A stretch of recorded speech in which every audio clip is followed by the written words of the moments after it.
Hi friends, అందరికీ శివరాత్రి శుభాకాంక్షలు. అందరు ఎలా ఉన్నారు? బాగున్నారా? అయితే శివరాత్రి రోజు అయితే మార్నింగ్ ఇంట్లో వర్క్ అంతా కంప్లీట్ చేసుకున్నాక మా ఇంట్లోనైతే పూజ చేసుకున్నాము. చూడండి, ఒకసారి దేవుళ్ళ కన్నా అయితే మంచిగా ఫోటోలు అన్నీ తుడుచుకొని దేవుని రూమ్ అంతా క్లీన్గా తుడుచుకున్నాక ఫోటోలకైతే పూజ చేసుకొని అలంకరించుకున్న దేవుని రూమ్ని అయితే చాలా మంచిగా అనిపిస్తుంది కదా. మీరు శివరాత్రి రోజు ఎక్కడికైనా టెంపుల్కి ఎక్కడికి వెళ్ళారన్నది ఈడ చెప్పండి. మేమైతే శివరాత్రి రోజు అయితే మంచిగా శివరాత్రి రోజు మొత్తం ఉపవాసం ఉండి జాగరణ కూడా చేసినాము. మా ఊళ్ళోనైతే మంచి కళ్యాణం కూడా జరిగింది. అది ఈ వీడియో మొత్తంలో చూపిస్తున్నాయి చూడండి. మేమైతే మార్నింగ్ సురంగుట్టకు పోయినాము. సురగిరి ఎల్లమ్మ తల్లి దేవస్థానము రాయరాల కాడన అయితే ఉంటుంది. ఎంత మంచిగా ఉంటుంది అంటే ఆడ మనం ప్రశాంతంగా అనిపిస్తుంది. చూడండి ఎంత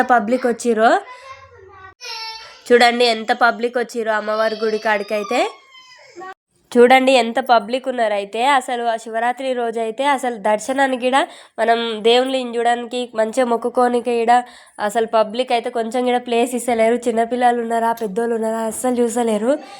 మస్తు పబ్లిక్ అవుతుర్రు అనమాట. ఏ గుడి కన్నా అయితే ఇంతే పబ్లిక్ ఉర్రు. మేమైతే సాయంత్రం కూడా శివాలయం కాడికి పోయినాం, అక్కడ కూడా ఇంతే ఉర్రు అనమాట. చూడండి, మార్నింగ్ అయితే ముందు రోజు మేము శివాలయానికి పోయినాము, అప్పుడు ఇక్కడ అంతే పబ్లిక్ ఉన్నారు. నెక్స్ట్ డే అయితే మేము సురంగుట్ట కాడికి పోయినప్పుడు ఇక్కడ ఆడ అంతే పబ్లిక్ ఉన్నారు అనమాట. చూడండి ఎంత మంచిగా ఉంటుంది అంటే ఆలయం కాడికి పోయినామంటే చాలా ప్రశాంతంగా అనిపిస్తుంది. మనకి ఏ కోరిక ఉన్నదని మనం మంచిగా మనసులో అమ్మవారిని కోరుకుంటే తప్పకుండా నెరవేరుతుంది అనమాట మన కోరిక అయితే. చూడండి, ఇక్కడనైతే మనం బోనాలు చేసాం కదా, బోనం అన్నం అయితే ఇక్కడ ఆ అమ్మవారికి లోపల అయితే ఎక్కియారు అనమాట, బయట ఎక్కిస్తారు. ఇక్కడ అమ్మవారి కాడ స్పెషల్ ఏంటిది తెలుసా? అసలు ఎల్లమ్మ గుడి కాడ ఎక్కడైనా సరే ఆటలు అవి కోళ్ళని కోస్తారు కదా, ఇక్కడ సురంగుట్ట కన్నా అయితే అమ్మవారికి కౌస్ ఎక్కదనమాట.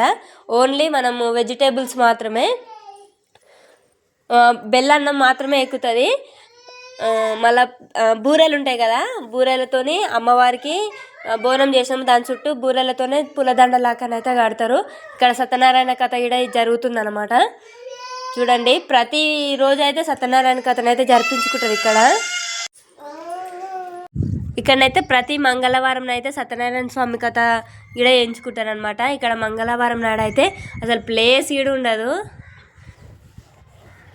మస్తు పబ్లిక్ వస్తారనమాట. చూడండి ఎంత పబ్లిక్ ఉన్నారు, మీకు కూడా కనిపిస్తుంది కదా. ఇక్కడనైతే అక్కడ ఫస్ట్ నేను చూపించింది సురంగుట్ట ఎల్లమ్మ తల్లి టెంపుల్ కదా, దాని పక్క పోతే లక్ష్మీ నరసింహస్వామి టెంపుల్ అనమాట. ఇప్పుడు శివరాత్రి రోజు జాగరణ చేసినాం అంటున్నాం కదా, ఇది ఇక్కడనే అనమాట.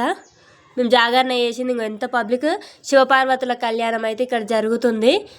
డ్యాన్స్ ప్రోగ్రాంలు కూడా జరిగినాయి అనమాట. శివరాత్రి జాగరణ నైట్ మొత్తం మేమైతే ఇక్కడ టెంపుల్ కానే చేసుకున్నాము.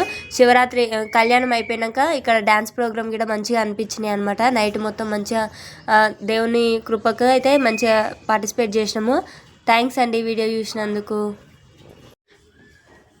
శివాలయం కన్నా అయితే సాంస్కృతిక నృత్యాలు ఇవన్నీ అయితే నైట్ జాగరణ టైంలోనైతే మంచిగా అనిపించినాయి అనమాట. అక్కడ శివపార్వతుల కళ్యాణం చూడడానికి అయితే అసలు 2 కళ్ళు యారిపోలే, అంత అంగరంగ వైభవంగా జరిపించారు అనమాట. అక్కడ దేవాలయ కమిటీ వాళ్ళు అయితే అసలు ఎంత పబ్లిక్ వచ్చిరంటే మన ఊర్లో ఉన్న పబ్లిక్ అంతా అక్కడనే కూర్చున్నారు. చూడండి, మీరు ఒకవేళ శివపార్వతుల కళ్యాణం చూడలేని వారి ఈ వీడియోలో చూసిన వాళ్ళైనా సరే దేవుణ్ణి మంచిగా మనస్ఫూర్తిగా మొక్కుకోండి. మీ మనసులో ఉన్న కోరికలను అయితే ఖచ్చితంగా ఆ శివుడు అయితే ఖచ్చితంగా నెరవేరాలని అయితే నేను మనస్ఫూర్తిగా కోరుకుంటున్నాను. చూడండి ఎంత పబ్లిక్ వచ్చారు, ఎంత అంగరంగ వైభవంగా జరిగిందంటే అక్కడ భజన మండలి కూడా చాలా మంచిగా జరిపించారు అనమాట. ఆ శివేనైతే మనస్ఫూర్తిగా మీరు దర్శించుకోండి, ఎంత బాగుందో అసలు. మనని